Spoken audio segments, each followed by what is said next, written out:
The Pickwick Papers by Charles Dickens. Chapter 47 is chiefly devoted to matters of business and the temporal advantage of Dodson and Fogg. Mr. Winkle reappears under extraordinary circumstances. Mr. Pickwick's benevolence proves stronger than his obstinacy. Job Trotter, abating nothing of his speed, ran up Holborn, sometimes in the middle of the road, sometimes on the pavement, sometimes in the gutter, as the chances of getting along varied with the press of men, women, children, and coaches in each division of the thoroughfare, and regardless of all obstacles stopped not for an instant until he reached the gate of Gray's Inn.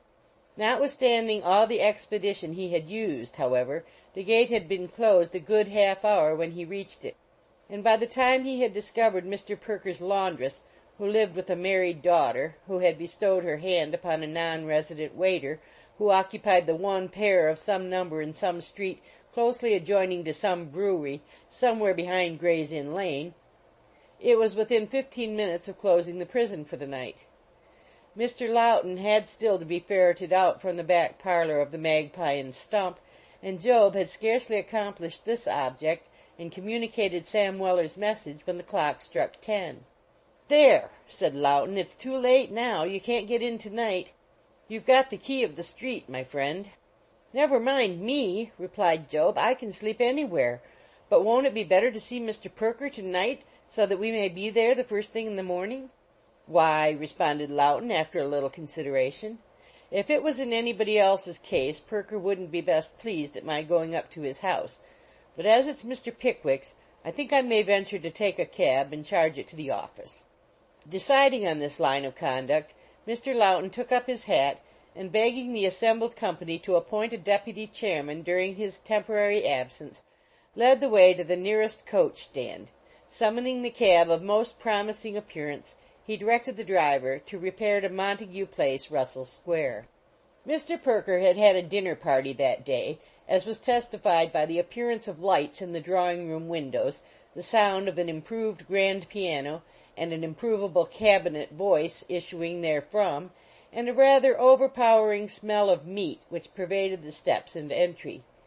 In fact, a couple of very good country agencies happening to come up to town at the same time, an agreeable little party had been got together to meet them, comprising Mr. Snix, the Life Office Secretary, Mr. Prosee, the eminent counsel, 3 solicitors, 1 commissioner of bankrupts, a special pleader from the Temple, a small-eyed, peremptory young gentleman, his pupil, who had written a lively book about the law of demises, with a vast quantity of marginal notes and references, and several other eminent and distinguished personages. From this society little Mr. Perker detached himself, on his clerk being announced in a whisper, and repairing to the dining-room, there found Mr. Loudon and Job Trotter, looking very dim and shadowy by the light of a kitchen candle, which the gentleman who condescended to appear in plush shorts and cottons for a quarterly stipend had, with becoming contempt for the clerk and all things appertaining to the office, placed upon the table. "Now, Loudon," said little Mr. Perker, shutting the door, "what's the matter? No important letter come in a parcel, is there?" "No, sir," replied Loudon. "This is a messenger for Mr. Pickwick, sir." "From Pickwick, eh?" said the little man, turning quickly to Job. "Well, what is it?" "Dodson and Fogg have taken Mrs. Bardell in execution for her costs, sir," said Job. "No!" exclaimed Perker, putting his hands in his pockets and reclining against the sideboard. "Yes," said Job. "It seems they got a cognivant out of her for the amount of 'em, directly after the trial." "By Jove!" said Perker, taking both hands out of his pockets, and striking the knuckles of his right against the palm of his left emphatically. "Those are the cleverest scamps I ever had anything to do with." "The sharpest practitioners I ever knew, sir," observed Loudon. "Sharp!" echoed Perker. "There's no knowing where to have them." "Very true, sir, there is not," replied Loudon. And then both master and man pondered for a few seconds with animated countenances, as if they were reflecting upon one of the most beautiful and ingenious discoveries that the intellect of man had ever made. When they had in some measure recovered from their trance of admiration, Job Trotter discharged himself of the rest of his commission. Perker nodded his head thoughtfully and pulled out his watch. "At 10 precisely I will be there," said the little man. "Sam is quite right. Tell him so.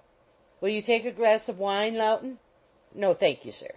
"You mean yes, I think," said the little man, turning to the sideboard for a decanter and glasses.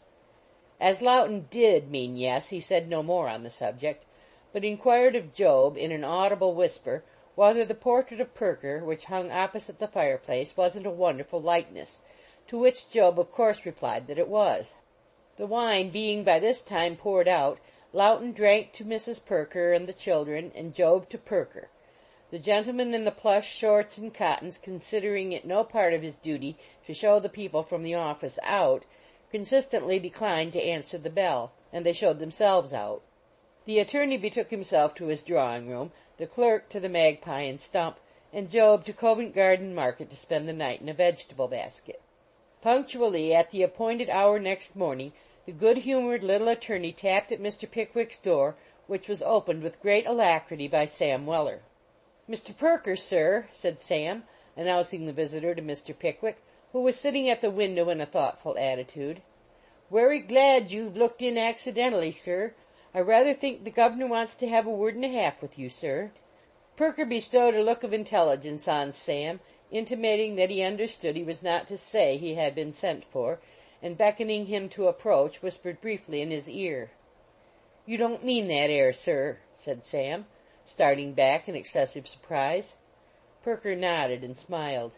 Mr. Samuel Weller looked at the little lawyer, then at Mr. Pickwick, then at the ceiling, then at Perker again, grinned, laughed outright, and finally, catching up his hat from the carpet, without further explanation, disappeared. "What does this mean?" inquired Mr. Pickwick, looking at Perker with astonishment. "What has put Sam into this extraordinary state?" "Oh, nothing, nothing," replied Perker. "Come, my dear sir, draw up your chair to the table. I have a good deal to say to you." "What papers are those?" inquired Mr. Pickwick, as the little man deposited on the table a small bundle of documents tied with red tape. "The papers in Bardell and Pickwick," replied Perker, undoing the knot with his teeth. Mr. Pickwick grated the legs of his chair against the ground, and throwing himself into it, folded his hands and looked sternly, if Mr. Pickwick ever could look sternly, at his legal friend. "You don't like to hear the name of the cause?" said the little man, still busying himself with the knot. "No, I do not indeed," replied Mr. Pickwick. "Sorry for that," resumed Perker, "because it will form the subject of our conversation." "I would rather that the subject should never be mentioned between us, Perker," interposed Mr. Pickwick hastily. "Pooh, pooh, my dear sir," said the little man, untying the bundle, and glancing eagerly at Mr. Pickwick out of the corners of his eyes. "It must be mentioned. I have come here on purpose. Now, are you ready to hear what I have to say, my dear sir? No hurry. If you are not, I can wait. I have this morning's paper here. Your time shall be mine. There." Hereupon the little man threw one leg over the other, and made a show of beginning to read with great composure and application. "Well, well," said Mr. Pickwick with a sigh, but softening into a smile at the same time, "say what you have to say. It's the old story, I suppose." "With a difference, my dear sir, with a difference," rejoined Perker, deliberately folding up the paper and putting it into his pocket again. "Mrs. Bardell, the plaintiff in the action, is within these walls, sir." "I know it," was Mr. Pickwick's reply. "Very good," retorted Perker. "And you know how she comes here, I suppose? I mean, on what grounds, and at whose suit?" "Yes, at least I have heard Sam's account of the matter," said Mr. Pickwick, with affected carelessness. "Sam's account of the matter," replied Perker, "is, I will venture to say, a perfectly correct one. Well, now, my dear sir, the first question I have to ask is, whether this woman is to remain here." "To remain here!" echoed Mr. Pickwick. "To remain here, my dear sir," rejoined Perker, leaning back in his chair and looking steadily at his client. "How can you ask me?" said that gentleman. "It rests with Dodson and Fogg. You know that very well." "I know nothing of the kind," retorted Perker firmly. "It does not rest with Dodson and Fogg. You know the men, my dear sir, as well as I do. It rests solely, wholly, and entirely with you."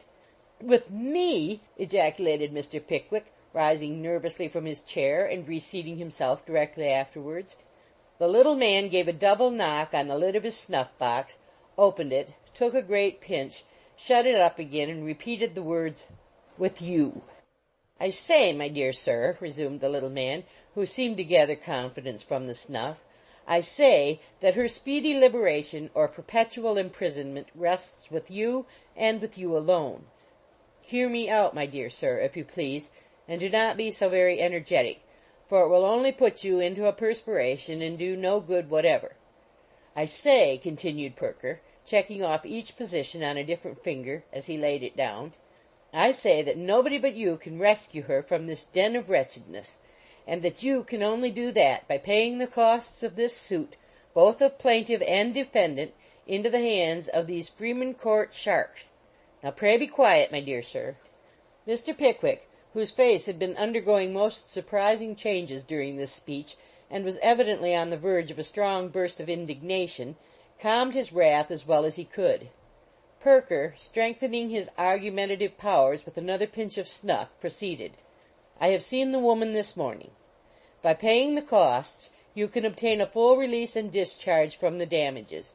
And further, this, I know, is a far greater object of consideration with you, my dear sir, a voluntary statement under her hand in the form of a letter to me that this business was, from the very first, fomented and encouraged and brought about by these men Dodson and Fogg, that she deeply regrets ever having been the instrument of annoyance or injury to you, and that she entreats me to intercede with you and implore your pardon." "If I pay her costs for her," said Mr. Pickwick indignantly. "A valuable document indeed." "No if in the case, my dear sir," said Perker triumphantly. "There is the very letter I speak of, brought to my office by another woman at 9 o'clock this morning, before I had set foot in this place or held any communication with Mrs. Bardell, upon my honor." Selecting the letter from the bundle, the little lawyer laid it at Mr. Pickwick's elbow and took snuff for 2 consecutive minutes without winking. "Is this all you have to say to me?" inquired Mr. Pickwick mildly. "Not quite," replied Perker. "I cannot undertake to say at this moment whether the wording of the cognovit, the nature of the ostensible consideration, and the proof we can get together about the whole conduct of the suit will be sufficient to justify an indictment for conspiracy. I fear not, my dear sir. They are too clever for that, I doubt. I do mean to say, however, that the whole facts, taken together, will be sufficient to justify you in the minds of all reasonable men. And now, my dear sir, I put it to you. This £150, or whatever it may be, taken in round numbers, is nothing to you. A jury had decided against you. Well, their verdict is wrong, but still they decided as they thought right, and it is against you. You have now an opportunity on easy terms of placing yourself in a much higher position than you ever could by remaining here, which would only be imputed by people who didn't know you to sheer dogged, wrong-headed, brutal obstinacy. Nothing else, my dear sir, believe me. Can you hesitate to avail yourself of it when it restores you to your friends, your old pursuits, your health and amusements? When it liberates your faithful and attached servant, whom you otherwise doom to imprisonment for the whole of your life?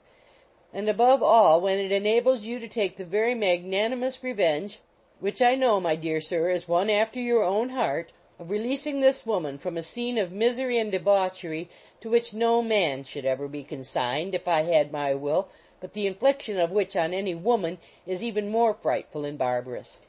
Now I ask you, my dear sir, not only as your legal adviser, but as your very true friend, will you let slip the occasion of attaining all these objects and doing all this good for the paltry consideration of a few pounds finding their way into the pockets of a couple of rascals, to whom it makes no manner of difference, except that the more they gain the more they'll seek, and so the sooner be led into some piece of knavery that must end in a crash?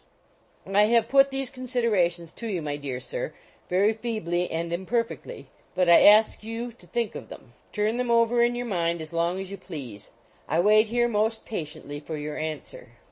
Before Mr. Pickwick could reply, before Mr. Perker had taken 1/20th part of the snuff with which so unusually long an address imperatively required to be followed up, there was a low murmuring of voices outside, and then a hesitating knock at the door. "Dear, dear!" exclaimed Mr. Pickwick. who had been evidently roused by his friend's appeal.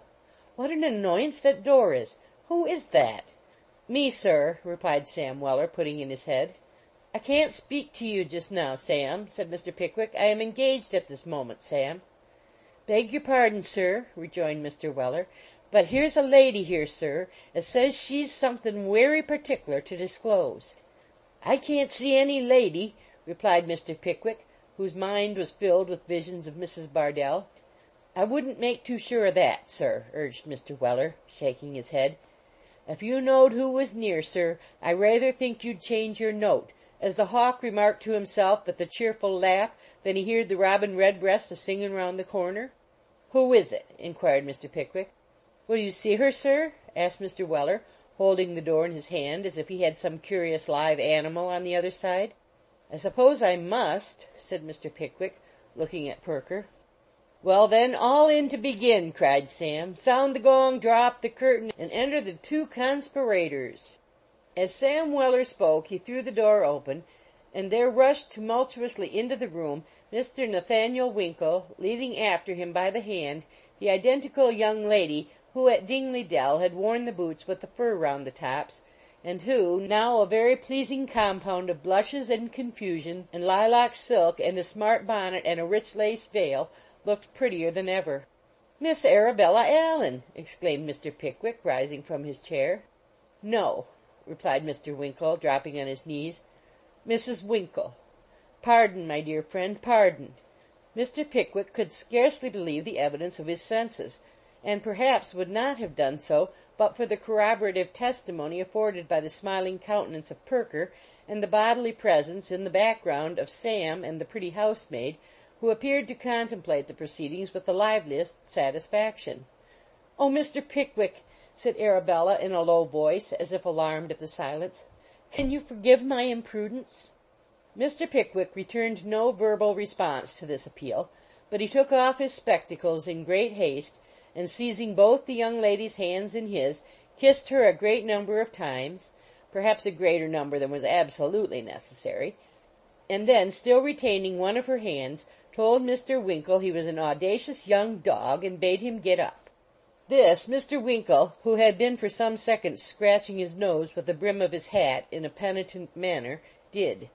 Whereupon Mr. Pickwick slapped him on the back several times, and then shook hands heartily with Perker, who, not to be behindhand in the compliments of the occasion, saluted both the bride and the pretty housemaid with right good will, and having wrung Mr. Winkle's hand most cordially, wound up his demonstrations of joy by taking snuff enough to set any half-dozen men with ordinarily constructed noses a sneezing for life. "Why, my dear girl," said Mr. Pickwick, "how has all this come about? Come, sit down, and let me hear it all. How well she looks, doesn't she, Perker?" added Mr. Pickwick, surveying Arabella's face with a look of as much pride and exultation as if she had been his daughter. "Delightful, my dear sir," replied the little man. "If I were not a married man myself, I should be disposed to envy you, you dog." Thus expressing himself, the little lawyer gave Mr. Winkle a poke in the chest, which that gentleman reciprocated, after which they both laughed very loudly, but not so loudly as Mr. Samuel Weller, who had just relieved his feelings by kissing the pretty housemaid under cover of the cupboard door. "I can never be grateful enough to you, Sam, I am sure," said Arabella, with the sweetest smile imaginable. "I shall not forget your exertions in the garden at Clifton." "Don't say nothin' whatever about it, ma'am," replied Sam. "I only assisted nater, ma'am, as the doctor said to the boy's mother after he'd bled him to death." "Mary, my dear, sit down," said Mr. Pickwick, cutting short these compliments. "Now then, how long have you been married, eh?" Arabella looked bashfully at her lord and master, who replied, "Only 3 days." "Only 3 days, eh?" said Mr. Pickwick. "Why, what have you been doing these 3 months?" "Ah, to be sure," interposed Perker. "Come, account for this idleness. You see Mr. Pickwick's only astonishment is that it wasn't all over months ago." "Why, the fact is," replied Mr. Winkle, looking at his blushing young wife, "that I could not persuade Bella to run away for a long time, and when I had persuaded her, it was a long time more before we could find an opportunity. Mary had to give a month's warning, too, before she could leave her place next door, and we couldn't possibly have done it without her assistance." "Upon my word!" exclaimed Mr. Pickwick, who by this time had resumed his spectacles, and was looking from Arabella to Winkle, and from Winkle to Arabella, with as much delight depicted in his countenance as warm heartedness and kindly feeling can communicate to the human face. "Upon my word! You seem to have been very systematic in your proceedings. And is your brother acquainted with all this, my dear?" "Oh, no, no," replied Arabella, changing color. "Dear Mr. Pickwick, he must only know it from you, from your lips alone. He is so violent, so prejudiced, and has been so anxious in behalf of his friend Mr. Sawyer," added Arabella, looking down, "that I fear the consequences dreadfully." "Ah, to be sure," said Perker, gravely. "You must take this matter in hand for them, my dear sir. These young men will respect you when they would listen to nobody else. You must prevent mischief, my dear sir. Hot blood, hot blood." And the little man took a warning pinch and shook his head doubtfully. "You forget, my love," said Mr. Pickwick, gently. "You forget that I am a prisoner." "No, indeed I do not, my dear sir," replied Arabella. "I never have forgotten it. I have never ceased to think how great your sufferings must have been in this shocking place. But I hoped that what no consideration for yourself would induce you to do, a regard to our happiness might. If my brother hears of this, first from you, I feel certain we shall be reconciled. He is my only relation in the world, Mr. Pickwick, and unless you plead for me, I fear I have lost even him. I have done wrong, very, very wrong, I know." Here poor Arabella hid her face in her handkerchief and wept bitterly. Mr. Pickwick's nature was a good deal worked upon by these same tears, but when Mrs. Winkle, drying her eyes, took to coaxing and entreating in the sweetest tones of a very sweet voice, he became particularly restless, and evidently undecided how to act, as was evinced by sundry nervous rubbings of his spectacle glasses, nose, tights, head, and gaiters. Taking advantage of these symptoms of indecision, Mr. Perker, to whom it appeared the young couple had driven straight that morning, urged with legal point and shrewdness that Mr. Winkle senior was still unacquainted with the important rise in life's flight of steps which his son had taken, that the future expectations of the said son depended entirely upon the said Winkle senior continuing to regard him with undiminished feelings of affection and attachment, which it was very unlikely he would if this great event were long kept a secret from him. That Mr. Pickwick, repairing to Bristol to seek Mr. Allen, might, with equal reason, repair to Birmingham to seek Mr. Winkle senior. Lastly, that Mr. Winkle senior had good right and title to consider Mr. Pickwick as in some degree the guardian and adviser of his son, and that it consequently behoved that gentleman, and was indeed due to his personal character, to acquaint the aforesaid Winkle senior personally and by word of mouth with the whole circumstances of the case and with the share he had taken in the transaction.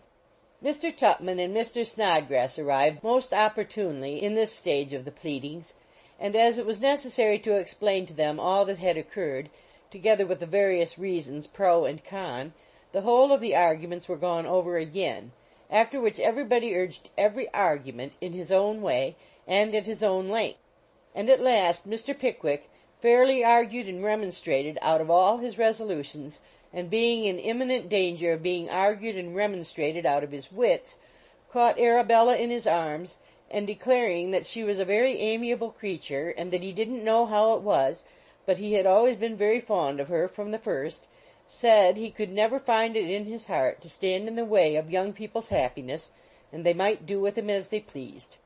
Mr. Weller's first act on hearing this concession was to dispatch Job Trotter to the illustrious Mr. Pell, with an authority to deliver to the bearer the formal discharge which his prudent parent had had the foresight to leave in the hands of that learned gentleman, in case it should be at any time required on an emergency.